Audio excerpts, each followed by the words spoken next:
Welcome to Business in the Pod, the Damor McKim podcast, where students sit down with college leadership to talk about and explore trending business topics. Today, we're so excited to welcome Elisha Clark, Assistant Dean of Cooperative Education, a dedicated program manager, educator, and culture change agent. Elisha is so passionate about helping students explore their career paths, so we're so excited to welcome you today. Thank you. How are you? How's everything going? I'm doing really well. It's a busy time of the semester, and it's a really nice change of pace to get to kind of like take a break from all the meetings and come in. Definitely. I love this. In the pod. Yeah, the pod. Literally the pod. I love co-op, as we've been talking previously about this. I think it's such an amazing experience for students as they can have hands-on experience before even graduating.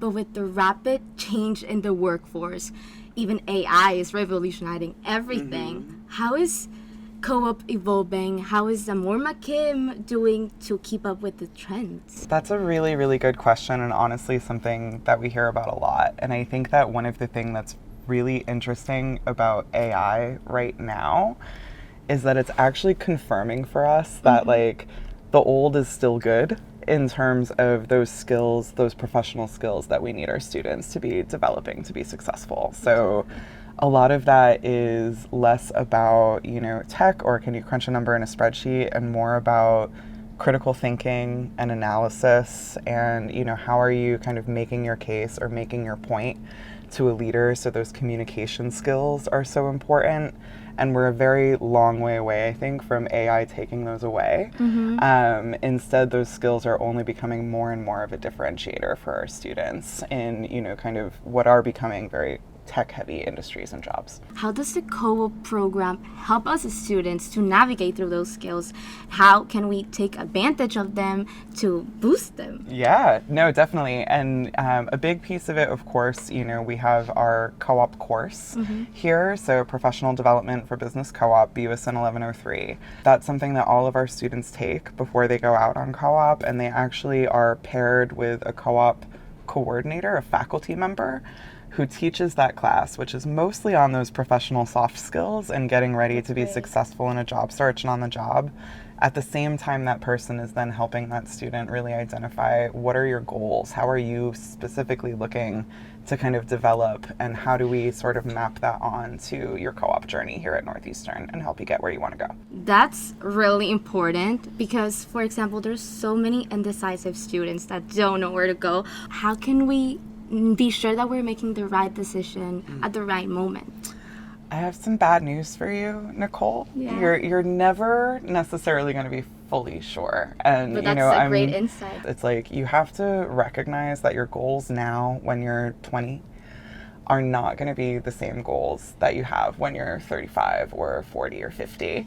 And, instead kind of thinking about like what does the broad strokes of your career look like? Like I ask students like, all right, if we don't know the content yet of what that job is or what that career is, what about the context? Like, do you want to travel a lot? How many hours do you want to work per week? How much money do you want to make? Sort of thing. And even if students are not quite there in terms of like, okay, is it, I want to be a business analytics manager or do I want to be an investment banker? They probably have some idea of, those context factors in their life. How does a school collaborate with employers to keep up with current trends? As I've said, there's just so many variety.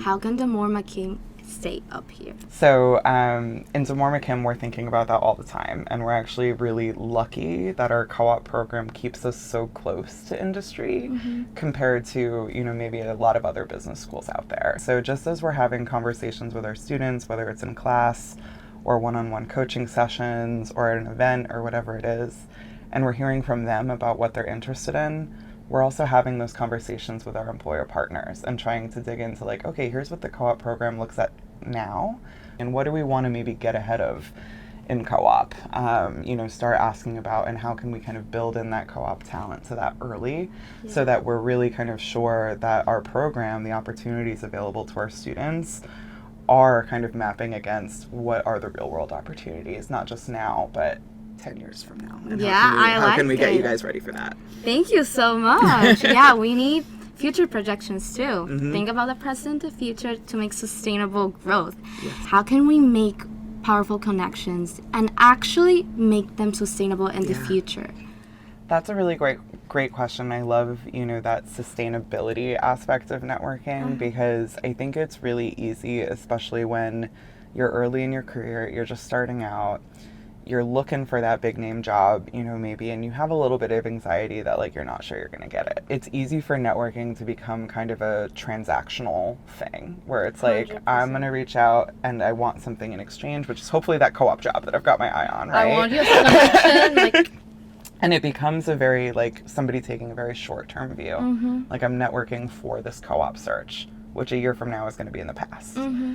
And, I think instead thinking about who are the people, the kinds of people who you want to surround yourself with, who can be consistent inspirations for you. And, you have the networking that you can do, here with your colleagues on campus or off campus or, whatever it might be in those clubs. And then, something where LinkedIn comes in is really powerful, or, our Northeastern Alumni Network is like, are there any people who can be almost like influencers or, people who inspire you that you're kind of like, I'm putting that person up as on my vision board as like a target for my career. And how can I actually network with that person from the perspective of how do I learn from this person and how do I set up a relationship where maybe there can be some mentorship happening, where this is somebody who I can revisit as I progress through my career and just gather that wisdom. And then appreciate people for their wisdom because that feels good and it means that they're more likely to pick up the phone next time you call. Can you share some story about like success of a student that maybe that their co-op led to a full-time job or something like that? Yeah. So, we have a lot of stories like that. We're lucky. I think it's part of why people come to Northeastern, why they kind of prize the co-op program. So, a really, I think a fairly large percentage of our students who graduate every year actually return to a previous co-op employer. That is, kind of the most obvious way that this happens, where it's just like, okay, yeah, they worked for them for 6 months. Maybe even 12 months if they did 2 co-ops, and that was enough for the employer to say, I'm sold. I don't need to look at other people. I want this person back. They already know the job, they know the organization, they're part of the culture. That's wonderful. So that happens a lot. I think that, the things that I find that are exciting are the stories when maybe, someone has a challenging co-op or they had maybe a really, really good relationship with a particular supervisor or colleague who then left and recruited them to the next organization. Because I think that really shows like how the relationships are permanent, but people change jobs all the time. And, that investment in networking, that investment in mentorship can pay off maybe quite a bit more in some cases than a particular job that you netted, because people move and people are the ones who remember you. We previously also mentioned about traveling, and I also know there's so many opportunities for international co-ops. Yep. And how's the difference between like the national co-ops, the international co-ops, and like how the experience varies? I came up from the global co-op background myself. That's how I started with the team. I love it because I think students come back and they really just believe in themselves.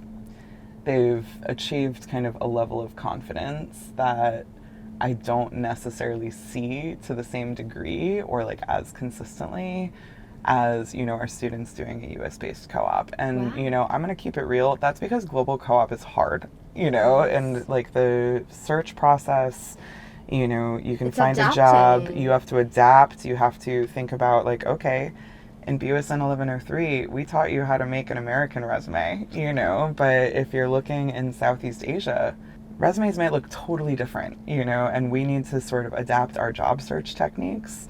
We need to adapt our networking, all of that to be successful in those searches. And I think that what comes out of that is really a level of like resilience and resourcefulness that's hard to replicate and really, really special, for those students. how are the co-ops keeping in touch with the most unrepresented fields, maybe, that we have not explored? You are invited to not limit yourself, actually, to the positions that we have in NUWorks. And people have done really amazing things, with what we call self-development, where we're talking, Walt Disney Company, we're talking Four Seasons, hotel in the UK, for example, like something like that, where, someone really motivated for maybe a niche industry or something that doesn't have a lot of representation in our program, make something happen with the support and guidance of the co-op team. Another thing I love is the entrepreneurship ecosystem here at DeMoore McKim and at Northeastern is so powerful. With innovation? Yeah, and we're able to kind of tap into that in co-op too. So we have, for example, a startup founders co-op position where if a student has actually started their own company and maybe taken advantage of opportunities through Idea and Mosaic, etc., we can actually fund them to work full-time on their venture for 6 months for a limited number of students every year. What's been super cool about that is that we have students at the forefront of some of these emerging industries, who are kind of identifying these gaps in the market, in the business, and they're coming in to fill that in their own way. And to be a part of that through co-op is really, really exciting. Mm-hmm. How can we make an impact in our first co-op? I think, this is something we talk about a lot with students in class. We actually have a class kind of on this, and we bring in, kind of students who have done maybe 2 co-ops before, and we say, what are the things that you did that really kind of cemented your relationship, made that great first impression, and then made an impact on the organization? Because that's the stuff that you can brag about. Mm-hmm. That's gold in the resume. It's gold in future interviews. It's gold in terms of potential return job offer, for someone to, after you have left, to say like, wow, Nicole did a great job on this. And actually, I'm so glad we had her here for those 6 months, right? I think that the best thing you can do is early, like be observant, like really kind of look around, be curious, and showing that curiosity and that follow through. I think that is how students can, within those first couple weeks, start making an impact. So I had a class about LinkedIn, and I know that's a tool that we need to learn how to use it in our favor. Mm-hmm. As a co-op coordinator, how can we make our LinkedIn profile stand out from the rest? It's hard to stand out as a LinkedIn profile, so because it's set up, and what I say to students, I'm like, when you're a second year, third year DeMoore McKim student, we have amazing students here who have all done phenomenal things, and that's why they're here, mm-hmm. right? But when you take that employer perspective and you're looking at whatever the 500 applications that Morgan Stanley got, at the end of the day, 500 second-year students at DeMoore McKim kind of look a little bit the same, right? Mm-hmm. Make sure your LinkedIn profile, where you have a chance to go outside of the lines a little bit, it's a little bit different than a resume, mm-hmm. showcase yourself. So, you're a experienced podcaster, right? So on your LinkedIn, link to, content that you've put out there. If you are a student who, has maybe worked on like a commercial or did some design work for something or an internship, link that. If you used to have a blog and there's like a piece that you felt kind of conveys your work, like you can do that. I also think, a lot of times we tell students, okay, on your resume, maybe you don't have a lot of professional work experience, as we would call it, but you've done amazing projects, either in your classes or with club, whatever it might be. How can you use the kind of multimedia aspect of mm-hmm. LinkedIn to showcase that in a more interesting way? And I also think I have to tell people, I'm like, curate who you are following. And curate your feed as much as you can. I know it's hard because it can be really overwhelming. But now a lot of times when we're looking at LinkedIn, the first thing we see is so-and-so commented on this post, or so-and-so shared this post or reposted this. And we can see how someone is actually engaging in conversation, if they're engaging in conversation, and that can be something really compelling. Ooh, and that goes along with digital footprint. Yeah. When talking about co-op and job opportunities, how important is digital footprint? Really important. Yeah, I have to say. No, I mean, and it depends on, I think, the employer, of course. You know, companies have different cultures, supervisors have different preferences. And you have to imagine that when an employer is thinking about who's going to be like sitting across the table from me for 6 months, who I'm going to have to be supervising, and who I'm going to have to be trusting with the work of my department and representing me well. That person has a vested interest in doing everything they can to make sure that they're making a good call on who that hire is. And that very well could mean doing some social media stalking.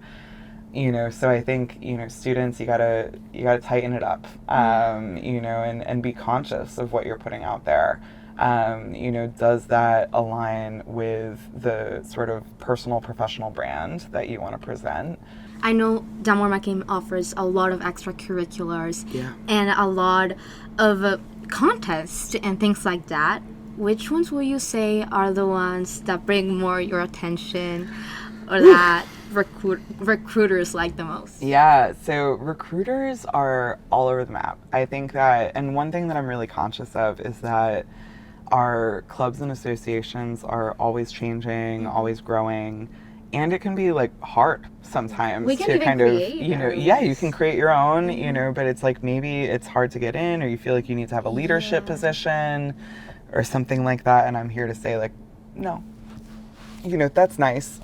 But if you were to start your own club and kind of animate that, that shows an entrepreneurial spirit that is really something. Or, you know, extracurriculars, even volunteering, you know, consistently. This is something I heard from an employer panel recently, where it's just kind of, there wasn't a lot of professional experience, but like this person showed up and tutored elementary school students every week for their first 2 years of high school, or college rather. And that is something that is, they're like, I see the consistency, I see the commitment to community, the discipline, you know, and the mentorship maybe coming through that, and it can be really special. I don't think it's so much about what is the specific experience, but what story does it tell about you, you know, and how are you framing it when you're putting it on your resume or on your LinkedIn or whatever it is. It's just like you're trying to, I think, illuminate for the employer, whoever's looking at your profile, like, who are you as a person?